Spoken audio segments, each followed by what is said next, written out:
हे सगळं दाखव, सगळं खालचं दाखव. पाठीमागलं कसं दाखवत तेलाचे डबे वेगवेगळ्या कंपनी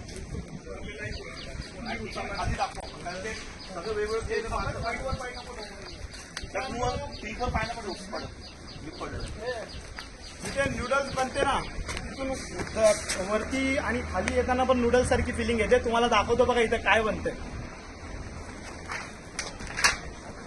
या आतमध्ये या.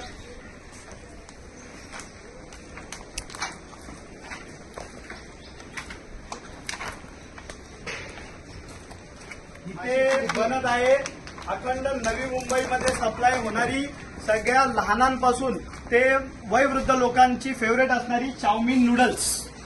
या इकडे चाऊमिन नूडल्स कोणत्या अवस्थेत बनते पाणी बघा. चाऊमिन नूडल्स साठी जे पाणी वापरलं जातंय ते पाणी बघा. सगळ्यात प्रथम पाणी बघितलं. आता सगळ्यात महत्वाचा इन्ग्रेडियंट आहे जो मैदा. त्या मैद्यांवरती मास्क्या बघा. मैदा मशीन. त्यांना कोणत्याही पद्धतीचा अशी स्वच्छता असावी अशी कोणत्याही पद्धतीची त्यांनी काळजी घेतलेली नाहीये. आता अजून तुम्हाला पुढे दाखवतो. नूडल्स बघा. हे नूडल्स पण भरल्या जातात पाकिटमध्ये. हे कोणत्याही पद्धतीचा विचार करत नाही. आणि हा इकडचा बॉयलर बघा त्याच्यामध्ये हे बघा. हे तेल बघा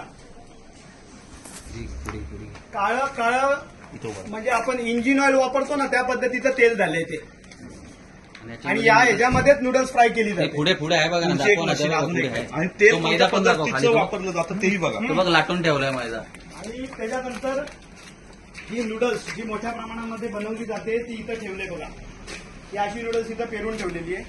त्याच्यावरती कोणत्याही पद्धतीचा स्वच्छता किंवा हायजीनचा पण त्यांनी लक्ष दिलेलं नाही. सगळं मैदा पॅकिंग होती. पॅकिंग बघा. त्यामध्ये आतमध्ये नूडल्स तळलेत ना ते दाखव. इथून कंटिन्यू ही पॅकिंग करायची जागा बघा कशी आहे. हे बघा हे पॅकिंग होते इथे नूडल्स तुळवले जातात पॅकिंग. आणि ह्या नावाने ही कंपनी कार्यरत आहे. आणि हीच कंपनी फक्त कामोट्यात नव्हे तर कामोट्याच्या आजूबाजूला जे पनवेल महानगरपालिकेच्या हद्दीत जसं नवी मुंबईमध्ये किंवा खारघर वाशीपर्यंत ह्यांचा माल जातो. आणि ह्या पद्धतीचा माल आपण खातोय. ह्याच्याने आपल्या जीवाला किती धोका निर्माण होईल आपण विचार केला पाहिजे. आणि अशा पद्धतीची गोष्ट असून देखील कोणत्याही पद्धतीची कारवाई अद्याप यांच्यावर झाली नाही हे आश्चर्यकारक आहे. आणि ही कंपनी आजची नाहीये. फार वर्ष झाली या कंपनीला. आम्हाला ह्याची आज तक्रार आल्यानंतर लगेच आम्ही इथं धाव घेतलेलं आहे. आणि प्रत्यक्षात आल्यानंतर हा चित्र म्हणजे भयान चित्र आहे. खाण्यामुळे जबाबदार कोणाला धरायचं. जबाबदार धरायचं ते पण बरोबर.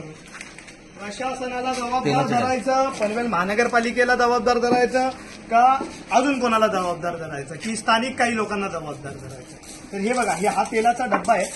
हा तेल ह्याच्यामध्ये भरलेला आहे. वेगवेगळ्या कंपनीच्या तेलाचे डब्यात इथे. एक मिनिट म्हणजे कंपनी बघू शकता. इंडिपेंडन्स ऑइल त्याच्या खाली केपी ऑइल्स. इथं तुम्ही बघू शकता स्टार रिफाईन.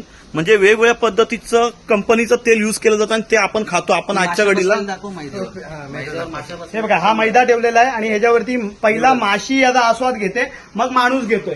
मग त्याच्याने आपल्या तब्येतीला किती चांगली गोष्ट घडेल.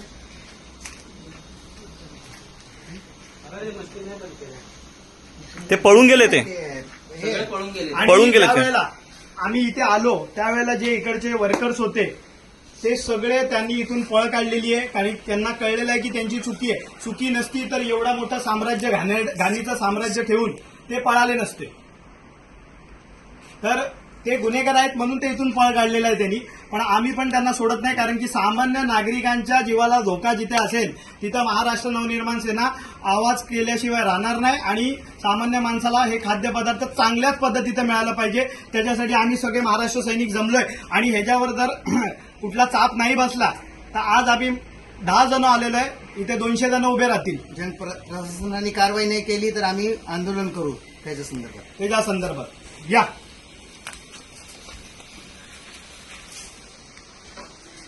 पाणी दाखवलं दुधाचं पाणी दाखवलं. पुन्हा एकदा